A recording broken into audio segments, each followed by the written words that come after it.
great. Hey, Noah, how you doing? Hey, Donna, good morning. How are you? Doing great, doing great.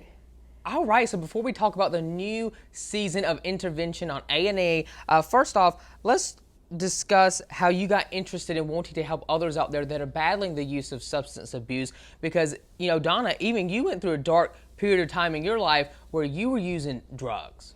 Yes, I did. I went through a very dark period of my life where I bottomed out, using a lot of different drugs and drinking, and had a bit of an intervention myself, from loved ones who were concerned about me, and colleagues who I was working with at the time, and they sent someone, someone who I'd worked with out, and she got me to go into a psych ward and then to a treatment center, and then I went on to sober living. So it was, it took a while, it just didn't happen overnight.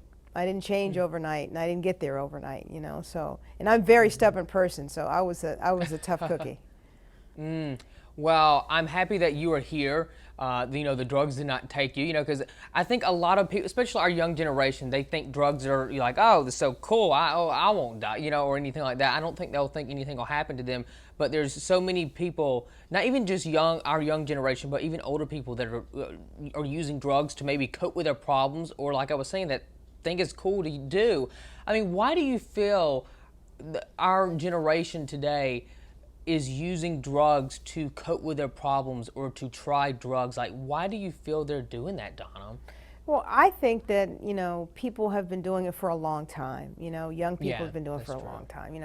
When I was in school, there are people in junior high school smoking weed, in elementary school smoking weed, starting there, and moving forward. What happens, I think, is that whenever you have something that feels good, to you, that you may want to do it more and do it more. And with young people, we're kind of in a culture now where it's, whether it's through songs or through television or wherever it is, they're showing people doing drugs, and it seems like it's cool, and everybody wants to be cool, especially the young people. And so they step out there and they try a few things, and you either have that addiction gene in you or you don't, and if you have it, unfortunately, what's going to happen is you're going to want more, and you're going to want more, and you're going to step it up, and you're going to do more, and eventually you can possibly find your way on that road, into addiction where you can't stop.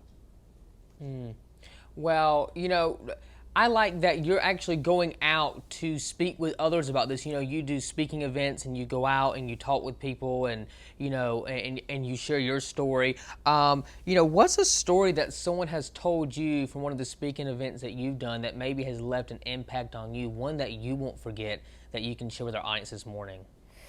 Well, the stories that really impact me the most are the ones, where they've already had a family member die from addiction, and they have another family member that they're trying to intervene on. Those are the stories that really are powerful to me because, it's a family disease, and so they've lost one person already, and they're trying to save this other person. And I love it when that person within the family is able to kind of change the direction of where the family is going, and they are able to get sober and change, because the whole family changes when one person in the family gets sober. Yeah, that's right, Donna. You know what? I'm glad that we're speaking about this because I feel like this is not a topic that is really discussed a lot. I don't feel like, a lot of people really talk about this particular topic, and I really glad that we are this morning because I have a young demographic that watches me here at iHollywood TV, and it leads me to ask you, Donna, like, what is the most common drug that young teens, young adults, even older adults are choosing to use during this time that we're living in America? Well, I'm hearing, on the streets, to me, what I'm hearing a lot about is Adderall. I'm hearing a lot about Molly.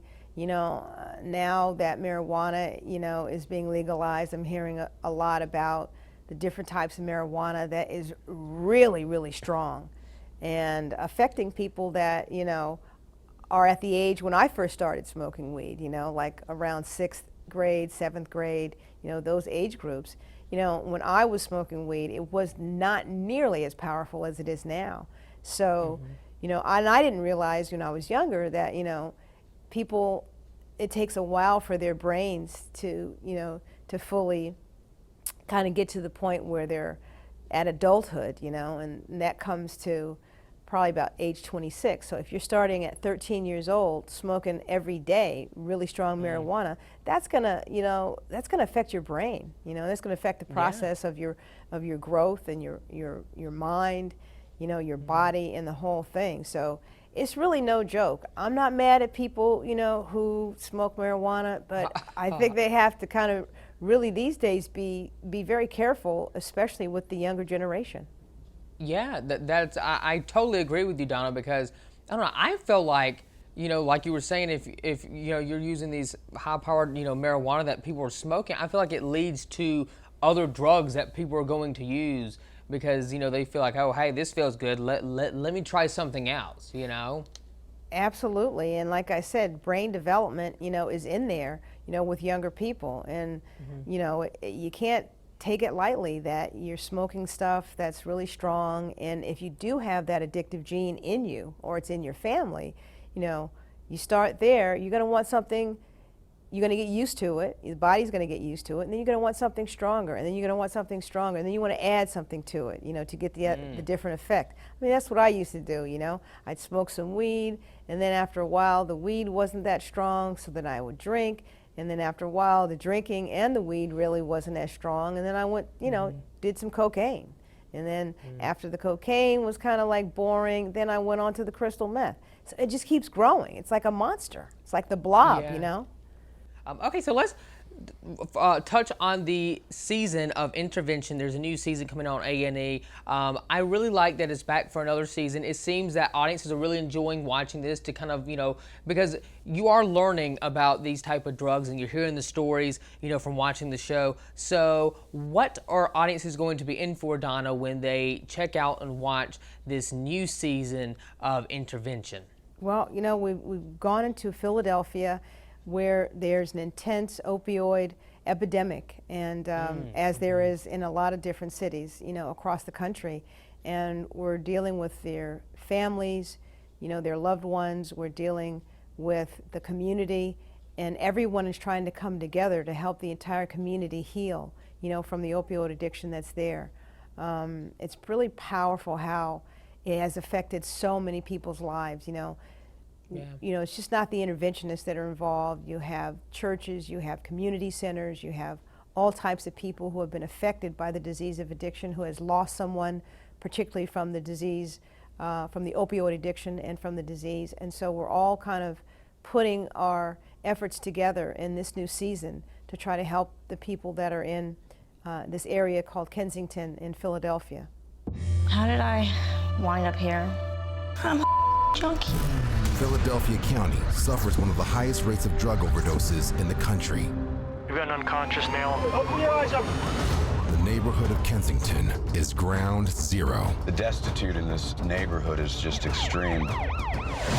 This is Armageddon. This is complete chaos. Now, in a 6-part event, interventionists step in. We're here to break the chains of addiction in your family. Can you do that? Janine and her father became best friends through heroin. It's tormenting to watch them kill themselves. Tomorrow, we're going to be at Nicole's intervention. Are you going to have alcohol in your system then? This August, the Emmy-winning series returns. I want us all to start getting better. With its most dramatic recovery yet. I'm gonna have my sister back, I know it. Together, we could make a difference. Intervention, a 6-part event, begins Tuesday, August 6th at 9 on A&E. Well, everyone, you're going to have to most definitely watch and tune in and check it out. And let Donna and A&E and all of us know how you like this new season of Intervention. Thank you so much, Donna Chavous, for joining me this morning. Please be sure to tune into the new season. It is premiering Tuesday, August the 6th at 9 p.m. Eastern Standard Time only on A&E. Thank you, Donna. It was a pleasure to speak with you. Oh, thanks a lot, Noah, and thank you for watching. Thank everybody for watching.